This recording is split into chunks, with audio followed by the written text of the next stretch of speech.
नमस्कार, लोकसर टीवी में आपका स्वागत है। मैं हूं प्रियंका। आइए शुरू करते हैं खबरों का सिलसिला। गैर ऋणी किसानों के 100% फसल बीमा सुनिश्चित कराने कलेक्टर सौरभ कुमार ने कहा है। उन्होंने कहा, बैंक से लोन न लेकर निजी संस्थानों से खेती किसानी करने वाले सभी किसानों को फसल बीमा योजना का फायदा दिलाना है।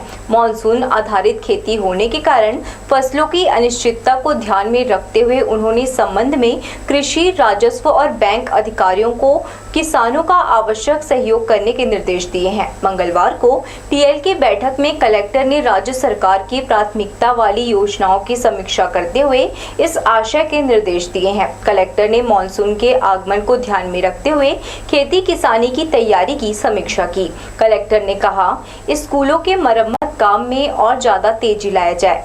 स्कूल खुलने वाले हैं, जरूरत पड़े तो मनरेगा की इंजीनियरों की सेवाएं इस काम में ली जाए। कलेक्टर ने अरपा भैंसाझार प्रोजेक्ट के काम में भी तेजी लाकर जल्द पूर्ण करने को कहा है। बेरोजगारी भत्ता योजना की प्रगति की भी समीक्षा की। बैठक में जिला पंचायत सीईओ अजय अग्रवाल, निगम आयुक्त कुणाल दुधावत, एडीएम एआर कुरुवंशी सहित जिला स्तरीय तमाम वरिष्ठ अधिकारी उपस्थित थे। किसानों के लिए और माननीय मुख्यमंत्री जी का विशेषकर इसमें बहुत ध्यान है कि जो हमारी सबसे बड़ी और महत्वपूर्ण योजना है जो वर्तमान में निर्माणाधीन है अरपा भैंसाझार, वो समय से पूर्ण हो। उसमें आज इरिगेशन विभाग से चर्चा की गई। उनको समय पे कार्य पूर्ण करने हेतु बोला गया। 30 जून उसकी डेडलाइन है, जिसमें हेडवर्क तो पूरा हो गया है, पर अभी कैनाल में कुछ विषय उन्होंने बताए हैं, तो उसको निराकरण करने के लिए एसडीएम्स के साथ और बैठक करेंगे और विभाग के साथ भी बैठक करेंगे। बेरोजगारी भत्ते को लेकर जो माननीय मुख्यमंत्री जी की पहल है, उसमें बहुत उत्साह दिख रहा है युवाओं के बीच में, और हमें नित्य रोज नए आवेदन प्राप्त हो रहे हैं ऑनलाइन, जिनका वेरिफिकेशन किया जाता है। उनको बुलाया जाता है वेरिफिकेशन के लिए। वेरिफिकेशन पश्चात उनको बेरोजगारी भत्ता दिया जाता है। मदनपुर सरपंच पर शासकीय जमीन में कब्जा कर अवैध निर्माण समेत ग्रामीणों ने कई गंभीर आरोप लगाए हैं। कलेक्टर से शिकायत में कहा गया है कि उन्होंने जिसे अपना प्रतिनिधि चुना था, वो सेवा करने के बजाय अवैध कार्यों में संलिप्त हो गया है। विरोध करने पर प्रताड़ित करता है। मदनपुर के ग्रामीण अपने सरपंच से परेशान हैं। उनका कहना है, शासकीय जमीन पर वे झोपड़ी बनाते हैं तो सरपंच बलपूर्वक तोड़ देता है, जबकि उसने शासकीय जमीन पर कब्जा कर अवैध रूप से पक्का मकान बना लिया है। गांव की समस्याएं दूर करने और मूलभूत आवश्यकताएं पूरा करने के बजाय उल्टे वो ग्रामीणों को धमकाता है। सरकारी जमीन में खुद अपना कब्जा कर रहा है और ग्रामीण जनता लोग जो छोटा मोटा कब्जा कर रहे हैं उनसे पैसा मांग रहा है और उनको परेशान कर रहे हैं, नाना प्रकार परेशान कर रहे हैं। हमारे मन की जब घर बना था ना, उमरात हमारे रही तो जाके गुंडा भेजते और जाके बोलते तो हम नहीं जानो कि झूठ बोल देते। और आवास के भी घर और दारू भट्टी भी खोले, गांव में दारू के धंधा चलाते भाई, और घर में पी के आते तो हम गाली गो चाल करते। अब उमें जाके बोलते हैं तो हम नहीं ये करन वैसे करन नहीं के खुद मिले है सरपंच ला। अब पैसा भी मांगते, 2 लाख 1.5 लाख पैसा मांगा थे तो हम कहाँ से ला के दे सकते। सरकारी जमीन में पैसा मांगा थे हमारे तीर, तो हम कहाँ से ला के दे सकते। बड़ी संख्या में ग्रामीण कलेक्टोरेट कार्यालय पहुंचे और यहां उन्होंने शिकायती पत्र सौंपकर कलेक्टर से हस्तक्षेप की मांग की है। साथ ही सरपंच को हटाने और उसके विरुद्ध गैर आचरण की कार्यवाही करने की मांग की है। कैमरामैन जय साहू के साथ दिलीप जगवानी, लोकसर टीवी, बिलासपुर। शनिचरी चौपाटी में व्यवसायियों को आवंटित चबूतरे पर अवैध कब्जा करने की शिकायत कलेक्टर से की गई है। बताया जा रहा है कि यहाँ मंदिर के सामने सड़क पर घुमटी लगाने कुछ लोग सक्रिय हैं, जिसमें स्थानीय व्यापारी बाहरी लोगों की मदद कर रहे हैं। इसमें मूल आवंटी प्रभावित होंगे। सालों चले मुकदमे के बाद कोतवाली के पास से हटाए गए 40 दुकानदारों को शनिचरी चौपाटी में जगह दी गई है। अब यहाँ भी कुछ लोग अवैध रूप से चबूतरा हथियाने के फिराक में हैं, जिसमें एक पत्रकार की भूमिका संदिग्ध बताई जा रही है। कलेक्टर महोदय को आवेदन देने आए हैं कि चौपाटी रपटे के पास निगम द्वारा आवंटन किया गया है, वहाँ 41 नंबर मंदिर के सामने पेड़ होने के कारण निगम ने अलॉट किया है प्रेमलाल देवांगन को, और जबरन वहाँ अब्दुल कलीम खान पान वाले और अशरफ मेमन पत्रकार के द्वारा वहां अवैध रूप से कब्जा किया गया है। हम कलेक्टर महोदय को यही आवेदन आए हैं कि वहां मंदिर भी है सामने में, उस जगह को साफ किया जाए, बीजा कब्जा हटाया जाए, ताकि मंदिर का रास्ता और सब जितनी दुकानें हैं वहाँ सब अच्छे से व्यवस्था हो। गांव के एकमात्र तालाब में पानी प्रदूषित हो चुका है। इससे ग्रामीणों को निस्तारी में दिक्कतों का सामना करना पड़ रहा है। मस्तूरी के रिजदा से बड़ी संख्या में ग्रामीण कलेक्ट्रेट पहुंचे, जिन्होंने बताया कि गांव में कई तरह की समस्याएं हैं, जिसे दूर करने महिला सरपंच ध्यान नहीं देती। तालाब की सफाई नहीं करने से इसका पानी सड़ांध मारने लगा है। इसमें नहाने से चर्म रोग हो जाता है। नालियों की सफाई नहीं होने से चारों तरफ गंदगी पसरी है। इससे संक्रमण फैलने का खतरा बढ़ गया है। बारिश का मौसम सिर पर है। इससे पहले गांव में व्याप्त समस्याओं को दूर करना बेहद जरूरी है। चिंतित ग्रामीण महिला पुरुषों ने जिला प्रशासन से गुहार लगाई है। मूलभूत सुविधा न होने के कारण हमारे ग्रामवासियों को काफ़ी समस्या का सामना करना पड़ रहा है, जिसका शिकायत हम लोग अपने सरपंच महोदय से बार बार अपील करके गुहार लगा के बुलाने के बावजूद वो ध्यान नहीं दे पा रहा है, जिसकी वजह से हमें ये कदम उठा के कलेक्टर साहब के पास आके शिकायत देना पड़ रहा है। परेशान है ना, मन तालाब में स्नान खोरे पानी बूंदी उमा मुँह में डारबे तो एकदम यह हो गए, खजरी उजरी हुआ थे, एकदम नहाए जगह नहीं। बाल्टी धर के ऐसे उतना बड़े तालाब है, ऐसे पानी धर के होना चाहिए हाँ, साफ शुद्ध होना चाहिए। साफ तालाब साफ हो, तालाब नल हर चीज़ नाली उली सब साफ चाहिए। हाँ, हेड पंप में पानी नहीं निकला थे, हमारा कतका परेशानी महिला। उसलापुर स्थित साईं प्रभा अपार्टमेंट में रहने वाली रेखा कटारे ने अपने पड़ोसी पर अश्लील हरकत और मारपीट करने का गंभीर आरोप लगाया है। सोमवार देर शाम हुई मारपीट की घटना के बाद पीड़िता ने सिविल लाइन थाने पहुंचकर मामले की शिकायत दर्ज कराई। रेखा कटारे ने बताया कि उनका पड़ोसी दरवाजे को धक्का देकर घर के भीतर प्रवेश किया और पुरानी बात को लेकर मारपीट करने लगा। बीच बचाव करने आए पिता और पुत्र से भी मारपीट की। पुलिस ने पीड़िता की रिपोर्ट पर कार्यवाही की है। कपड़े को पकड़कर घसीटते हुए बाहर निकाल के से जमीन में पटक दिया और कहता आज तेरी इज्जत उतार दूंगा। कहाँ तेरा मतलब, लड़के को गंदे शब्द बोल के बोला और मेरे को उनका बेटा और वो उसने मेरे को मारा तो ये मेरा हाथ में, और उसका बेटा ऐसे हाथ को अपने पैर से दबाकर रखा रहा और उसका बाप मेरे को मतलब ऐसे सीने में पकड़ के मतलब मारा। मेरे को 2 झापड़ा मारा है, पैर में भी मारा है, पेट में भी लात से मारा है। इस बीच में मेरे पिताजी का ओपन हार्ट सर्जरी है, वो मुझे बीच बचाव करने के लिए दूसरे कमरे से आए तो वो उनको पकड़ के धक्का दे दिया। अशोकनगर शराब भट्टी में हुई चोरी के मामले से पुलिस ने पर्दा उठा दिया है। यहां तैनात गार्ड मनोहर लास्कर ने ही चोरी के वारदात को अंजाम दिया था। पुलिस को शुरू से ही गार्ड पर ही शक था। पुलिसिया पूछताछ में उसने अपना जुर्म स्वीकार कर लिया। अशोकनगर स्थित शराब भट्टी में हुई चोरी के मामले का खुलासा करते हुए सरकंडा पुलिस ने बताया कि जो गार्ड था, जो पूरी भूमिका लगातार बना रहा था, वही आखिरकार आरोपी है, क्योंकि जो डीवीआर पुलिस के हाथ लगे हैं उसमें किसी भी प्रकार के अन्य युवकों की संलिप्तता नज़र नहीं आ रही है। हम आपको बता दें, जो गार्ड है मनोहर लास्कर करीब 2 महीने से इस शराब भट्टी में गार्ड के रूप में तैनात था, जिसको ये पूरी जानकारी थी कि लॉकर में पैसा रखा हुआ है। हम आपको बताना चाहेंगे ये वही स्थान है जहां पर गार्ड पूरे सुनियोजित तरीके से प्रवेश किया। ये कैमरा लगा हुआ है, आप यहाँ पे देख सकते हैं। पुलिस इस डीवीआर को भी जब्त की है। ये लॉकर रूम है, यहाँ पे आप देख सकते हैं कि इस लॉकर को भी तोड़ने का पूरा प्रयास उसने किया, लेकिन उसमें वो असफल हुआ। जब उसे लगा कि वो फंस जाएगा, इसके बाद उसने पूरे घटनाक्रम को बनाया और पुलिस के सामने यह बात रखा कि करीब 3 से 4 लोग आए और उससे मारपीट किए, लेकिन ये पूरी कहानी पुलिस को हजम नहीं हुई और जब कड़ाई से पूछताछ की गई तो वह टूटा और वो बताया कि इस घटना को उसी के द्वारा अंजाम दिया गया है। विदेशी मदिरा शराब दुकान पे वो चोरी का प्रयास हुआ था। कल एक डीवीआर गायब हुई थी। मामले में अपराध क्रमांक 779, 457, 380 दर्ज किया गया था। मामले की विवेचना की जा रही थी। इस दौरान गार्ड ने अपना बयान बार बार बदला तो उस पर संदेह हुआ और बाद में डीवीआर भी पुलिस ने घटनास्थल के कुछ दूर फेंके गए स्थान से रिकवर किया, और जिसमें अवलोकन करने पर गार्ड की ही भूमिका संदिग्ध लगी और वही घटनास्थल पर संदिग्ध हरकतकर्ता दिखाई दिया। और अभी मामले की जांच में ये स्पष्ट हुआ है कि गार्ड की भूमिका इस चोरी में थी। इस मामले में सरकंडा पुलिस ने आरोपी गार्ड मनोहर लास्कर को गिरफ्तार कर लिया है। कैमरा पर्सन राजा खान के साथ आशीष मौर्य, लोकसभा टीवी, बिलासपुर। शहर के कंपनी गार्डन के पास 2 साल का एक बच्चा लोगों को दिखाई दिया, जो अपने परिवार से बिछड़ चुका है। किसी ने इसकी जानकारी डायल 112 को दी, जिसके बाद टीम उसे सिविल लाइन थाना लेकर पहुंची। पुलिस बच्चे के परिजनों को ढूंढने में जुट गई है। पुलिस ने आमजनों से अपील की है कि मिले इस बच्चे के संबंध में किसी भी प्रकार की कोई जानकारी हो तो सिविल लाइन थाना या फिर कंट्रोल रूम में इसकी सूचना देकर गुम बच्चे को उनके परिवार तक पहुंचाने में मदद करें। कंपनी गार्डन में अंदर में था, अपने को पॉइंट मिला था कि 2 साल का बच्चे है और जो कंपनी गार्डन अंदर में है रो रहे बोल के तत्काल मौके पर गया। आसपास पतासाजी के पता नहीं चला। बच्चे को थाना सिविल लाइन में लाकर टीआई तिवारी साहब को सुपुर्द किया। बाद में इसको मातृ छाया कुरुडन में छोड़ने जा रहे हैं।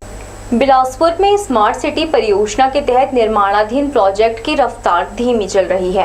अरपा तट संवर्धन और अरपा रिवर फ्रंट का काम अब तक पूरा नहीं हुआ है। मॉनसून से पहले प्रोजेक्ट को पूरा करने का लक्ष्य था, लेकिन अभी भी इसका काम बाकी है। समय पर प्रोजेक्ट के पूरा नहीं होने से फिलहाल शहर को इसका लाभ नहीं मिल पाएगा। मॉनसून के दस्तक के साथ निर्माण कार्य पूरा करने की फिर नई चुनौती होगी। साल 2021 में स्मार्ट सिटी परियोजना के तहत अरपा तट संवर्धन और सौंदर्यीकरण का काम शुरू किया गया था। इसके तहत इंदिरा सेतु पुल से शनिचरी तक करीब 94 करोड़ की लागत से अरपा के दोनों किनारे 4 लेन सड़क, रिवर व्यू, नाला निर्माण और सौंदर्यीकरण का काम होना है। प्रोजेक्ट की स्वीकृति के साथ 1.5 साल के भीतर इसे पूरा करने डेडलाइन तय किया गया था, लेकिन प्रोजेक्ट की धीमी रफ्तार के कारण आज तक इसका काम पूरा नहीं हुआ है। इस बीच डेडलाइन बढ़ाते हुए ये माना जा रहा था कि मानसून से पहले काम हर हाल में पूरा कर लिया जाएगा, लेकिन अब ये डेट भी फेल होती नजर आ रही है। अभी भी प्रोजेक्ट पर बहुत सा काम बाकी है। नदी के दोनों किनारे वॉल लेवलिंग और सड़क बनाने के साथ सौंदर्यीकरण का काम किया जाना बाकी है। इधर मानसून की दस्तक होने वाली है। ऐसे में एक बार फिर से प्रोजेक्ट के तय समय में पूरा होना संभव दिखाई नहीं दे रहा। अरपा तट संवर्धन अंतर्गत जो रिवर फ्रंट के कार्य हैं वो तीव्र गति से वर्तमान में चल रहे हैं। इसमें जो बारिश से अफेक्ट होने वाले कार्य थे, टो वॉल निर्माण का जो कार्य था जो रिवर के अंतर्गत किया जाना था, वो जो है 2 फ्रंट्स पे कंप्लीट कर लिया गया है। वर्तमान में फिलिंग के कार्य और रोड निर्माण के लिए जो तैयारी है वो वर्तमान में चल रही है फ्रंट्स के ऊपर, और मुझे उम्मीद है कि जो लेफ़्ट और राइट का जो फर्स्ट फ्रंट है उसमें जो इस महीने के अंत तक हम सड़क निर्माण की स्थिति में रहेंगे। इसमें टारगेट हम लेकर के चल रहे हैं कि जो सड़क निर्माण के L1 R1 के कार्य हैं वो इस महीने के अंत तक पूर्ण हो जाएं, और बचे हुए जो 2 पुराना पुल और शनिचरी रपटा के बीच की जो पुल के बीच की जो फ्रंट्स हैं उनमें कार्य जो है 2 महीने के अंतर्गत हम पूर्ण कर सकें। मानसून की दस्तक के साथ निर्माण कार्य पूरा करने फिर नई चुनौती होगी। प्रोजेक्ट की रफ्तार फिर धीमी पड़ सकती है। हालांकि अधिकारी भी अब मान रहे हैं कि योजना में डिले हो रहा है। इसके लिए संबंधित प्रोजेक्ट के ठेकेदार को नोटिस जारी किया गया और तेजी से काम करने के निर्देश दिए हैं। अधिकारियों का कहना है कि फिलहाल मानसून से पहले नदी के हिस्से में किया जाने वाला काम पूरा करने का प्रयास किया जा रहा है, ताकि मानसून के साथ नदी में पानी आने के कारण योजना का काम बंद न हो और बाकी काम भी तेजी से पूरा किया जा सके। लोकसभा टीवी के लिए कैमरामैन राजा खान के साथ आशीष मौर्य की रिपोर्ट। राज्य लघु वनोपज सहकारी संघ में सहायक प्रबंधक के 180 पदों के लिए मंगलवार को व्यापम ने परीक्षा का आयोजन किया, जिसमें उम्मीदवारों की उपस्थिति निराशाजनक रही, जबकि राज्य सरकार ने विभिन्न विभागों में वैकेंसी निकाला है। सरकार ने विभिन्न सरकारी विभागों में बम्पर भर्तियां निकाली है, बावजूद इसके युवा उम्मीदवार इसमें रुचि नहीं ले रहे। मंगलवार को छत्तीसगढ़ राज्य लघु वनोपज सहकारी संघ के लिए सहायक प्रबंधक भर्ती परीक्षा का आयोजन व्यापम ने किया। बिलासपुर के 38 परीक्षा केंद्रों में उम्मीदवारों की उपस्थिति बेहद निराशाजनक रही। जानकारी के अनुसार 14,173 को परीक्षा देना था, लेकिन 5,820 उम्मीदवार ही पहुंचे। 41% उपस्थिति दर्ज हुई, जबकि परीक्षा में पूछे गए सवाल बहुत ज्यादा कठिन नहीं थे। कंपटीशन तो आजकल बहुत बढ़ गई है। अब किसी भी डिपार्टमेंट में देखे तो कंपटीशन तो हाई हो ही गई है। परीक्षा अच्छी थी, पेपर भी मतलब क्वेश्चन भी बहुत अच्छे आए थे, ज़्यादा टफ पेपर नहीं थी। टफ नहीं था, उतना इजी भी था, मतलब 50% टफ था, 50% वो था, इजी भी था। इसके लिए तो मैं मोस्ट है कि पढ़ाई इंपॉर्टेंट थी, कि सडनली हम लोग को इतना भी पता नहीं था कि इस एग्ज़ाम होने वाला है। जो भी था कि 4th ईयर तक जितना पढ़े हैं उसी का हम लोग एग्ज़ाम दिला रहे हैं। अदर से प्रिपरेशन हम लोग नहीं किए थे। मेरा नाम अंजलि सिंह राजपूत है। गौरतलब है कि तेंदुपत्ता समेत 60 से ज्यादा लघु वनोपज की खरीदी सरकार करती है। चूंकि परीक्षा लघु वनोपज सहकारी संघ में महत्वपूर्ण सहायक प्रबंधक पद के लिए ली गई, जिसमें आदिवासियों की आजीविका, सहकारी संघ की कार्य प्रणाली, संग्रहणकर्ता की भूमिका, व्यवसायी, व्यापार और लघु वनोपज प्रबंधन आधारित सामान्य सवाल पूछे गए। कैमरामैन जय साहू के साथ दिलीप जगवानी, लोकसभा टीवी, बिलासपुर। शहर का हृदय स्थल कहे जाने वाले नेहरू चौक के पास लगाए गए घड़ी का समय ठहर गया है। लाखों रुपए खर्च कर लगाई गई नगर घड़ी का लाभ राहगीरों को नहीं मिल पा रहा है। जिस उद्देश्य को लेकर यह घड़ी लगाई गई थी, वह उद्देश्य पूरा नहीं हो रहा है। लोग बार बार इस घड़ी को ताक रहे हैं। इस चौक के आसपास कलेक्ट्रेट, पुलिस अधीक्षक, विकास भवन, तहसील दफ्तर भी है, जहाँ अधिकारियों का आना जाना लगा रहता है, मगर यहाँ लगे घड़ी की नजर उन पर नहीं पड़ती। आश्चर्य की बात यह है कि इस बंद घड़ी को ठीक कराने किसी के पास समय ही नहीं है। स्मार्ट बिलासपुर में बंद घड़ी को देख आने जाने वाले लोग जिम्मेदार अधिकारियों को कोस रहे हैं। बिलासपुर रेलवे स्टेशन के गेट नंबर 1 से आवागमन करने वाले यात्रियों को शहर की ओर आने वाली सड़कों पर जाम की स्थिति से 2-4 होना पड़ रहा है। दरअसल तितली चौक और बाराखोली चौक की ओर जाने वाली सड़कों के किनारे अवैध रूप और बेतरतीब ढंग से वाहनों को खड़ा किया जा रहा है। यही नहीं, रही सही कसर ऑटो चालक भी यहाँ ऑटो खड़ी कर पूरी कर रहे हैं। यही वजह है कि स्टेशन पहुँचने वाले यात्रियों को रोजाना दिक्कतों का सामना करना पड़ता है। गर्मी के दिनों में ट्रैक टेढ़ा होने का खतरा बढ़ जाता है। यही वजह है कि दक्षिण पूर्व मध्य रेलवे के अलग अलग सेक्शन में ट्रैक पेट्रोलिंग बढ़ा दिया गया है। इसके अलावा ट्रैक मरम्मत का काम किया जा रहा है ताकि दुर्घटना से बचा जा सके। मंगलवार को बिलासपुर स्टेशन के प्लेटफॉर्म नंबर 1 में पटरियों का मरम्मत कार्य किया गया। तय मापदंड की दूरी वाले रेल पांतों को मिलाते हुए उन्हें दुरुस्त किया गया। रेलवे सुरक्षा बल ने गतौरा साइडिंग से एक जेसीबी को जब्त किया है। मंगलवार को आरपीएफ को सूचना मिली कि गतौरा रेलवे साइडिंग में कोयला लोड करते समय जेसीबी द्वारा रेलवे का केबल तोड़ दिया गया है, जिसके चलते कुछ समय तक यातायात प्रभावित रहा। सूचना मिलते ही आरपीएफ के जवान मौके पर पहुंचे और जेसीबी को जब्त कर बिलासपुर पोस्ट लेकर आ गए। यहाँ जेसीबी चालक और मालिक के खिलाफ वैधानिक कार्यवाही किए जाने की बात कही गई है। कोरबा में भव्य राम दरबार के प्राण प्रतिष्ठा समारोह अवसर पर राम कथा सुनने आए भक्तों का सैलाब दिखाई दिया। पावन मौके पर प्रदेश के राजस्व मंत्री जयसिंह अग्रवाल के आमंत्रण पर विश्व विख्यात विदुषी जया किशोरी ने ऊर्जा नगरी पहुंचकर राम की महिमा का बखान किया। संगीत में पिरोए भजन और प्रभु के सुंदर प्रेरणादायी प्रसंगों को सुनकर श्रद्धालु आह्लादित हुए।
कि मर्यादा में रहते कैसे हैं।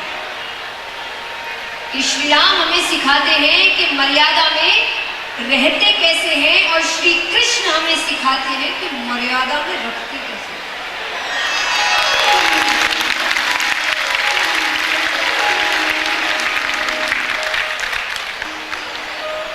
अब श्री राम के अवतार में ये सिखाना जरूरी था कि रहते कैसे। श्री कृष्ण के अवतार में उनको समझ आ गया, इनको ऐसे समझ नहीं आने वाला। तो श्री राम की जब हम बात करते हैं तो श्री राम के अवतार का ही नाम है मर्यादा पुरुषोत्तम। मैं हमेशा कहती हूँ कि जब लोग आकर भगवान पर सवाल उठाते हैं तो श्री राम के लिए कई बार कहा जाता है कि श्री राम ये कर सकते थे, वो कर सकते थे, ऐसा कर सकते थे, ये मना कर सकते थे। नहीं कर सकते, वो अपनी मनमानी नहीं कर सकते। इसलिए उनके अवतार का नाम है मर्यादा पुरुषोत्तम। वो मर्यादित रूप में आए थे, यानी जो मर्यादाएं बनाई गई है, जो नियम बनाए गए हैं, उनको उसके अंदर रहकर काम करना। नियम तोड़ नहीं सकते, न करने को तो वो क्या नहीं कर सकते। अरे रावण को मारने के लिए वानरों की सेना बनाने की तैयारी थोड़ी करने की जरूरत थी। जिस दिन सीता माता का हरण हुआ वो तभी सेना बुला सकते थे। पास में उनका ननिहाल था, वहां से सेना बुला सकते थे। चलो ननिहाल नहीं तो अयोध्या से भी बुला सकते थे। ये बहुत बड़ी चीज हुई थी। इस वक्त अगर वो नियम तोड़ भी देते तो कोई बात, कोई उनको गलत नहीं ठहराता, लेकिन बस यही तो उनका अवतार नहीं था। अगर वनवास में आए हैं तो वनवासी की तरह ही रहना था।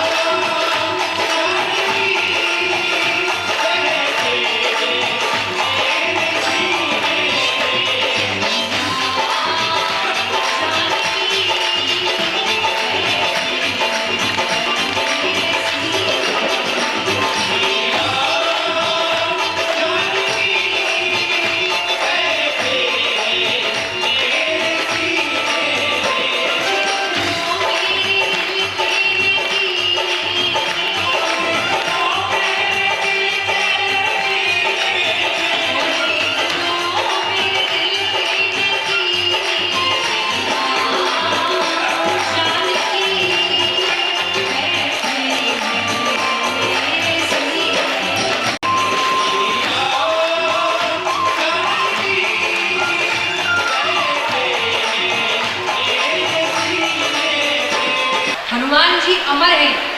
जब श्री राम जा रहे थे हनुमान जी को भी ले जाने लगे। हनुमान जी कहते मुझे नहीं जाना। तो बोले यहाँ क्या करोगे?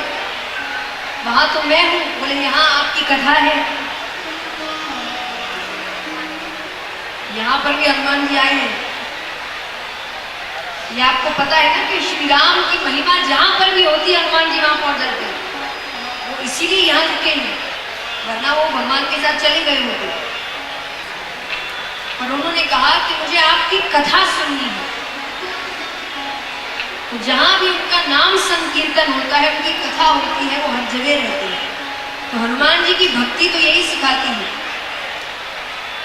कि श्री राम को जो साथ में लेकर चलता है वो जीवन में कभी भी रुकता, गिर सकता है, कुछ समय के लिए निराश हो सकता है, पर हार नहीं सकता। जब आप भगवान का नाम लेकर कुछ कर रहे हैं, भगवान के उद्देश्य से कुछ कर रहे हैं, उनको प्रसन्न करने के लिए कर रहे हैं, धन दौलत नाम शोहरत पद प्रतिष्ठा सब आपके पीछे है। यहाँ पर हनुमान जी क्या कह रहे हैं? मुझको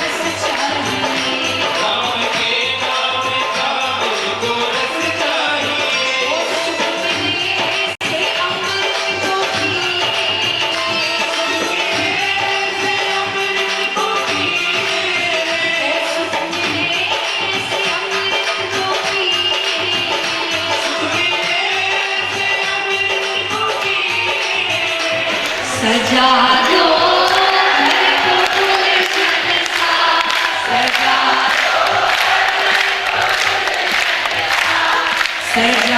दो घर को गुलशन सा, सजा क्यों अवध में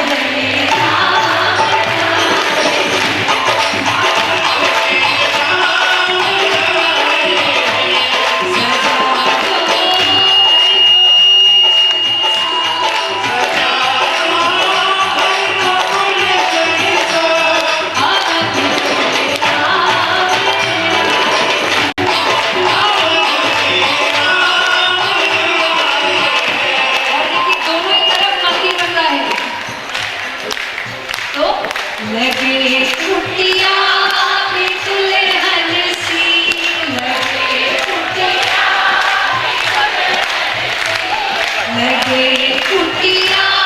पे दुल्हन सी, क्यों अवध में जून के दूसरे सप्ताह में गर्मी का मौसम पल पल अपना रंग बदल रहा है।